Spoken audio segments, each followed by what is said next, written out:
আরও ১৯০ কোম্পানি কেন্দ্রীয় বাহিনী আসার কথা আপনারা জানেন। সব মিলিয়ে রাজ্যে এই ৭ দফা নির্বাচনে মোট ৯২০ কোম্পানি কেন্দ্রীয় বাহিনী আসার কথা আগেই জানিয়েছিল নির্বাচন কমিশন। ইতিমধ্যেই রাজ্যে প্রায় ৫৯৬ কোম্পানি কেন্দ্রীয় বাহিনী রয়েছে।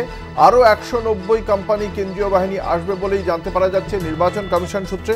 এবং যে ৭ই মে যে তৃতীয় দফার নির্বাচন রয়েছে, ৪টি নির্বাচনী কেন্দ্রে এবং একটি উপনির্বাচনও রয়েছে ওই দিন।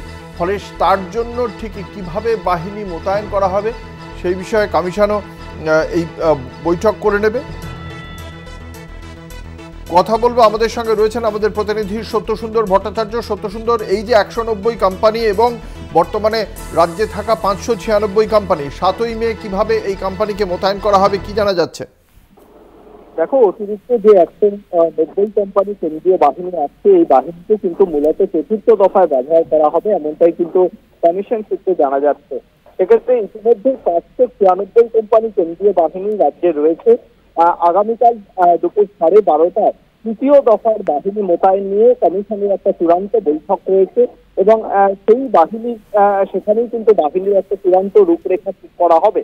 যেটা কমিশন সূত্রে জানা যাচ্ছে যে যেহেতু ইতিমধ্যেই ৫৯৬ কোম্পানি কেন্দ্রীয় বাহিনী রয়েছে রাজ্যে, তার মধ্যে কিন্তু ৪০৬ কোম্পানি কেন্দ্রীয় বাহিনীকে তৃতীয় দফার ভোটের কাজে ব্যবহার করা হবে এবং প্রথম ২ দফার যে ভোট হয়েছে সেই ২ দফার ভোটের যে স্ট্রং রুম রয়েছে সেই স্ট্রং রুমগুলো নিরাপত্তার দায়িত্বে আরো ১৭ কোম্পানি কেন্দ্রীয় বাহিনীকে রাখা হবে। অর্থাৎ মোট ৪২৩ কোম্পানি কেন্দ্রীয় বাহিনী রাখা হবে। সেটা প্রথম ২ দফার স্ট্রংরুমের নিরাপত্তার দায়িত্ব এবং তার সঙ্গে তৃতীয় দফার বুথের নিরাপত্তার দায়িত্ব। তবে মূলত মালদা, মুর্শিদাবাদ এই দুটি জেলার দিকেই কিন্তু কমিশনের বাড়তি নজর রয়েছে এবং প্রতিটি বুথে কেন্দ্রীয় বাহিনী থাকবে, এমনটাই কিন্তু জানিয়েছে নির্বাচন কমিশন। ধন্যবাদ। আমাদের সঙ্গে ছিলেন আমাদের প্রতিনিধি সত্যসুন্দর ভট্টাচার্য।